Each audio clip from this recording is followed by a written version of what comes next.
हम में से अधिकांश लोगों ने कभी ना कभी तो सपना देखा ही है कि भागदौड़ की जिंदगी छोड़कर किसी ट्रॉपिकल आइलैंड के सुकून में रहा जाए। लेकिन भाई ये सिर्फ सुनने में ही जन्नत लगता है, क्योंकि किसी वीराने टापू पर सरवाइव करना पिकनिक जैसा तो हरगिज नहीं है। असली जिंदगी में कुछ खोए हुए लोगों के एक गजब के ग्रुप ने 60 के दशक में ये सब कुछ सीखा। और सबसे क्रेजी बात, उस समय वे सिर्फ टीनेजर थे, इसलिए अपने नारियल और फेस पेंटेड वॉलीबॉल को थाम लीजिए मेरे भाई, क्योंकि हम देखने जा रहे हैं उन 6 लड़कों की अविश्वसनीय कहानी जो बहकर एक निर्जन द्वीप पर पहुंच गए थे। आप जो कहानी सुनने वाले हैं वो एडवेंचर, एडेप्शन और उस लेवल की हिम्मत की है जिस पर आपको विश्वास करने में थोड़ी सी मुश्किल होगी। बहुत सी अच्छी कहानियों की तरह ये स्कूली लड़कों की शरारत से शुरू होती है। 1965 में सियोन, स्टीफन, डेविड, कोलो, मानो और लियुक नाम के दोस्त टोंग टापू द्वीप पर स्थित नुकुआलोफा शहर के सेंट एंड्रयूज कॉलेज में एक साथ पढ़ रहे थे। 99 स्क्वायर मील का द्वीप सुरम में टोंगा राज्य का हिस्सा है। यह साउथ पैसिफिक महासागर में स्थित 169 टापुओं का एक ग्रुप है। अपने कैथोलिक बोर्डिंग स्कूल के नियमों और सख्त अनुशासन से तंग आकर 13 साल से 16 साल की उम्र के इन विद्रोही युवा दोस्तों ने एक अल्टीमेट समुद्री यात्रा करने का प्लान बनाया। बेचारों क्या पता था कि उनकी जिंदगी और मौत की लड़ाई में बदलने वाली है। उनका प्लान बड़ा डेयरिंग था मेरे भाई। एक चिड़चिड़े लोकल मछुआरे से, जिससे लड़के बहुत नफरत करते थे, उसकी फिशिंग बोट छीनना और फिर फिजी की ओर निकल पड़ना, जहां वे एक नई जिंदगी शुरू कर सकें और एक कभी ना भूलने वाला शानदार एडवेंचर करें। भाई वो हकीकत में से कभी नहीं भूल पाए, लेकिन उस वजह से नहीं जो उन्होंने सोची थी। वह फिजी उन लड़कों के स्टार्टिंग पॉइंट टोंग टापू से नॉर्थ वेस्ट में लगभग 400 समुद्री मील की दूरी पर था और ये अनुमान लगाया गया है कि इस थकाऊ सफर को पूरा करने में सिर्फ 2 दिन लगते हैं। लेकिन भाई उन्होंने जरूरत का पूरा सामान पैक नहीं किया और इसी ने उनके प्लान को चौपट कर दिया। उन्होंने सिर्फ 2 बोरी केले, कुछ नारियल और एक छोटा सा गैस बर्नर लिया था, लेकिन किसी भी लड़के ने नक्शा या कंपास लेने के बारे में नहीं सोचा। ये तो समुद्री यात्रा की अच्छी शुरुआत है ना मेरे भाई। इससे भी बदतर 6 लड़कों में से केवल एक को ही सेलिंग का कुछ ज्ञान था, लेकिन वे फिर भी निकल पड़े। जब टोंग टापू पर शाम ढल गई तो किसी ने भी उस ग्रुप को नाव पर चढ़ते और बंदरगाह से जाते हुए नहीं देखा। शांत पानी के ऊपर केवल एक हल्की हवा चल रही थी, जो कि इन युवा नाविकों को समुद्र की यात्रा के लिए परफेक्ट कंडीशन थी। लड़के अपनी सभी प्रॉब्लम्स को पीछे छोड़कर जा रहे थे, लेकिन उन्हें नहीं पता था कि वे इससे बड़ी समस्या से टकराने वाले। जब अंधेरा हो गया तो लड़कों ने सोचा कि क्यों ना अपनी समुद्री नेविगेटिंग ड्यूटी से थोड़ा ब्रेक लिया जाए, और वे सभी सितारों के नीचे एक नींद में सो गए। लेकिन वो सुखद लगने वाला सीन जल्दी भयानक माहौल में बदल गया। कुछ ही घंटे बीते होंगे कि अचानक से लड़कों की नींद एक ऐसे प्रचंड तूफान से खुल गई जिसने 25 फीट की नाव की पतवार को तोड़ दिया और साथ ही पाल को फाड़कर चीथड़े कर दिए। घबराए और असहाय लड़के अभी भी अपने जहाज पर सवार रहकर उस भयानक तूफान से बच रहे थे, लेकिन ये उनकी जिंदगी की लड़ाई की बस शुरुआत थी। लड़के और उनकी टूटी फूटी नाव कई दिनों तक खुले समुद्र में भटकती रही और फिर नारियल के केले और उनकी छोटी सी पिकनिक जल्दी ही खत्म हो गई। हताश होकर लड़कों ने मछली पकड़ने की कोशिश की, जिसमें थोड़ी सफलता भी मिली, और बारिश के थोड़े पानी को नारियल के खोखले गोले में इकट्ठा कर लिया। वे इसे बराबर बांटकर पीने लगे। हर लड़का एक घूंट सुबह और एक रात को लेता था। उनकी नाव तेजी से खत्म हो रही थी और वे जानते थे कि बस कुछ ही समय बाद वे नीले बड़े समुद्र की गहराइयों में समाने वाले हैं। लेकिन फिर 8वें दिन एक करिश्मा हुआ। लड़कों को दूर सूखी जमीन दिखाई दी। भूख और डिहाइड्रेशन से वे कमजोर पड़ चुके थे। लड़के नाव के टूटे हुए हिस्सों के सहारे तैरकर किनारे पहुंच गए, इस उम्मीद से कि आखिरकार उन्हें छुटकारा मिलेगा। लेकिन उन्हें जल्दी ही डर और निराशा का सामना करना पड़ा, क्योंकि उन्होंने महसूस किया कि द्वीप पर कोई भी नहीं रहता। वे एकमात्र वहां पर जीवित आत्माएं थीं। आखिर वे पहुंचे कहां थे? तो भाई वे इस बात से बिल्कुल बेखबर थी कि वे टोंग टापू के जिस पॉइंट से निकले थे, वे वहां से साउथ वेस्ट में 100 समुद्री मील की यात्रा कर चुके थे। वे अब एक अता नाम की निर्जन द्वीप पर थे। पहुंचने के तुरंत बाद लड़के बस सरवाइव करने का सोच ही रहे थे। कठोर कुदरत से बचने के लिए डेस्परेट उन्होंने थोड़े मुरमुरे से सैंडस्टोन चट्टान की खड़ी पहाड़ी में नंगे हाथों से खोदकर गुफा बना ली। बाद में बनाई गई उन लड़कों की तस्वीरों से पता चलता है कि जिंदा रहने के लिए कच्ची मछली, समुद्री पक्षी और उनके कच्चे अंडों के लिक्विड को वो खा पी रहे थे। जैसे जैसे दिन बीतते गए बचाव के लिए उनकी हताशा बढ़ती गई, लेकिन उस एरिया में समुद्र या आकाश से बहुत ही कम ट्रैफिक था। उनको जल्दी समझ आ गया कि ढूंढ लिए जाने की उम्मीद में रेत में संदेश छोड़ने का पुराना तरीका ज्यादा काम नहीं आएगा। लड़कों को समझ आ गया कि अगर वहां से निकलना है तो खुद ही कुछ करना होगा। उन्होंने एक राफ्ट बनाना शुरू किया। उन्होंने ऊंचे पेड़ों को काटा, शाखाओं को इकट्ठा किया और टिका दिया, और दिनों और हफ्तों की कड़ी मेहनत के बाद उनकी लकड़ी की नाव आखिरकार तैयार हो गई। लेकिन अफसोस की किस्मत अभी भी उनका साथ देते हुए नहीं दिख रही थी, क्योंकि जैसे ही उन्होंने राफ्ट को पानी पर डाला तो रफ लहरों ने उनकी सारी उम्मीदें चकनाचूर कर दी और एक विशाल लहर ने उस अस्थायी नाव को बर्बाद कर दिया। सारी कोशिशें कर लेने के बाद लड़कों ने जो निष्कर्ष निकाला कि अब उन्हें उस टापू को ही अपना घर समझ लेना चाहिए। केवल आधे वर्ग मील के चट्टानों और पथरीले समुद्र तटों वाला अता द्वीप वैसे ही पूरा निर्जन और अलग अलग था, लेकिन इस बात से इनकार नहीं किया जा सकता था कि यह बेहद खूबसूरत था। अगर हालात अलग होते तो ये एक जन्नत था। हालांकि अता के एकमात्र मूल निवासी पॉलिनेशियन चूहे थे, लेकिन सभी को आसान भोजन और लोगों की कंपनी की इच्छा बनी रहती है, इसलिए खुश रहना आसान नहीं था। लेकिन जब लोगों और संसाधनों की बात आती है तो अता हमेशा से ऐसा उजाड़ नहीं था। लड़कों को इस बात का एहसास नहीं था कि ये द्वीप एक समय इंसानों से आबाद था, लेकिन 100 सालों से भी पहले सब जा चुके थे। इसके साथ एक दुख भरा इतिहास भी जुड़ा हुआ था। बहुत पहले 1863 में अता के कोलोमेले नामक एक गांव में लगभग 350 लोगों के रहने का रिकॉर्ड मौजूद है, लेकिन उन पर एक त्रासदी आने वाली थी। फिजी के पास हुए एक व्हेलिंग अभियान के असफल होने के बाद ऑस्ट्रेलियाई कप्तान थॉमस जेम्स मैकग्राथ ने व्हेलिंग व्यापार के बदले स्वेलिंग करने का फैसला किया और उस वर्ष जून में बिन बुलाए अता पहुंचा। अपने जहाज पर द्वीपवासियों को आमंत्रित करने के बाद ग्रीसियन व्यापारिक चर्चा करने की आड़ में उसने दरवाजे और कमरे बंद कर दिए और जहाज को दूर ले गया। उसने धोखे से 144 द्वीपवासियों को गुलाम के रूप में बंदी बना लिया, जो कभी वापस नहीं लौटे। इस स्लेवर बने व्हेलर ने एक और टोंगन द्वीप नियाफो से 30 और लोगों का अपहरण किया, जबकि टोंगा के ही ओहिया के द्वीपवासियों ने स्लेवर्स पर घात लगाकर उनको भगा दिया। अपहरण करने की रणनीति को ब्लैक बर्डिंग के रूप में जाना जाता है। टोगा के किंग जॉर्ज टूपो को जब इसका पता चला तो उसने अता के बाकी नागरिकों को तत्काल निकलने का आदेश दिया, क्योंकि स्लेवर फिर आ सकते थे। तब से आज तक ये द्वीप उचड़ा हुआ बना है, क्योंकि यहाँ पानी के नीचे की जमीन भयानक पथरीली है और कोई हार्बर नहीं है, जिससे जहाजों का आना काफी खतरनाक है। इस काले इतिहास से अनजान आप उन फंसे हुए टोंगस की खुशी और आश्चर्य की कल्पना कर सकते हैं जब उनको कोलोमेले गांव के खंडर मिले। उनके खाली होने की 1 सदी के बाद, लगभग 3 महीने तक फंसे रहने के बाद ही लड़के द्वीप पर भटकते हुए खंडरों तक पहुंचे थे। वे हैरान हो गए, लेकिन साथ ही कुछ चीजें देखकर उन्हें राहत भी मिली, क्योंकि वो उनके लिए काफी उपयोगी थे। मलबे के अंदर लड़कों को कुछ ऐसी चीजें मिली जो कि द्वीप पर उनका जीवन आसान कर सकती थीं। ये थी दरांती, कुछ अरबी जो कि एक स्टार्ची रूट प्लांट है, और मुर्गियों का एक छोटा सा झुंड जो पिछले निवासियों द्वारा छोड़ी गई मुर्गियों से उपजा था। तब से लड़कों ने अपने नए जीवन को और अधिक व्यवस्थित करने का तरीका ढूंढ लिया। उन्होंने उस टापू पर और खोजबीन की और आखिर में पेड़ों से ढके एक एरिया में सेटल हो गए, जहां उन्होंने कैंप बना लिया। उन्हें जो भी नेचुरल मटेरियल मिलता वो उसे जोड़ तोड़ कर अपनी खुद की फूस की छत वाली झोपड़ी और आउटडोर किचन एरिया बनाने में लगे रहते थे। उन्होंने अपने नए माहौल में बसना शुरू कर दिया। उनके पास आग लगाने की कोई माचिस भी नहीं थी, लेकिन उन्हें गर्म भोजन खाने की इतनी प्रबल इच्छा थी कि वे दूसरा रास्ता खोजने लगे। शुक्र है कि उन लड़कों में से एक स्टीफन को लकड़ियों से आग बनाने के पुराने तरीकों का कुछ ज्ञान था। कई दिनों की जीतोड़ मेहनत और अनगिनत असफलताओं के बाद उन्होंने आखिरकार आग लगा दी। ये उनके लिए इतनी बेशकीमती थी कि वे जब तक उस द्वीप पर रहे उसकी निगरानी करते रहे। जैसे जैसे समय बीतता गया, लड़कों ने पानी इकट्ठा करने के अपने तरीकों को भी और सुधारा।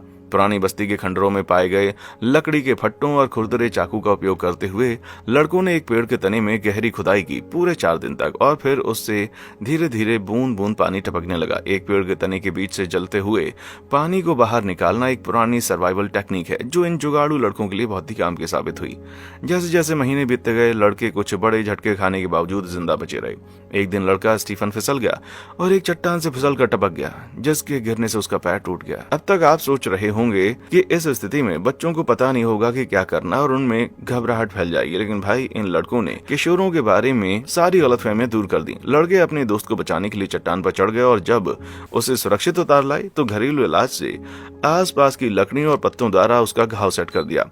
स्टीफन ने आने वाले कुछ हफ्तों तक आराम किया, लेकिन उसका पैर चमत्कारिक रूप से पूरा ठीक हो गया। हालांकि लड़कों के पास एक निर्जन द्वीप पर जीवित रहने के लिए जरूरी शारीरिक फिटनेस थी, लेकिन उन्हें यह समझ में आ गया कि सिर्फ दोस्ती से ही बचा जा सकता है। लेकिन यह भी एक विडंबना रही है कि जैसे जैसे समय बीतता गया, लड़कों ने खुद को ठीक वहीं पाया जहां से उन्होंने स्कूल में शुरुआत की थी।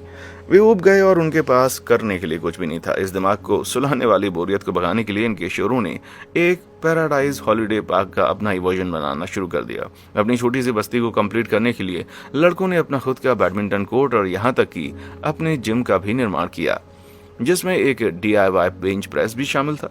6 लड़कों के काम के हिसाब से 2-2 की टीम भी बना ली थी। उन्होंने बगीचे, रसोई और गार्ड ड्यूटी के लिए एक संगठित रोटा तैयार कर लिया था।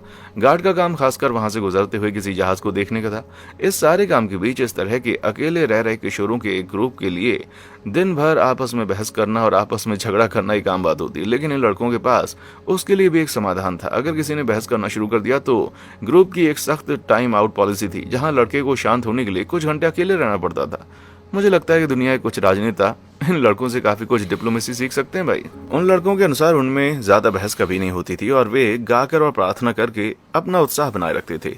कोलो नाम के एक लड़के ने तो ड्रिफ्टवुड लकड़ी के एक टुकड़े का उपयोग करके एक गिटार तक बना डाली। बाकी काम एक आधे नारियल और टूटी हुई नाव से निकले 6 स्टील के तारों से हो गया। यार ये तो म्यूजिक का उस्ताद निकला, लेकिन कुछ अलग तरह से। जब तक अता द्वीप पर रहे तब तक वे लगातार वहां से गुजरते जहाजों को आकर्षित करने की उम्मीद में धुएं के सिग्नल देते रहे। उनमें से कुल 4 जहाज लड़कों को देखने में असफल रहे, लेकिन उन्हें पता नहीं था कि भाई आखिरकार उनकी किस्मत बदलने वाली थी। 11 सितंबर 1966 को ऑस्ट्रेलियाई नाविक पीटर वार्नर अपनी मछली पकड़ने वाली नाव जस्ट डेविड पर अता द्वीप के पास से निकल रहे थे जब उन्होंने जली हुई घास के कुछ अजीब पैच देखे और अपने दल को जांच के लिए भेजा। ये पैच खासतौर पर अजीब थे क्योंकि टोगा दुनिया का वो कोना था जिसके जंगलों में नमी ज्यादा होने की वजह से आग लगना नामुमकिन था। इसके अलावा पीटर को पता था कि द्वीप निर्जन था, इसलिए उसे लग गया कि कुछ तो एबनॉर्मल बात हो गई। जब नाव द्वीप के करीब गई तो चालक दल ने कुछ ऐसा सुनना शुरू कर दिया था जो अविश्वसनीय रूप से इंसानी आवाज की तरह लग रहा था।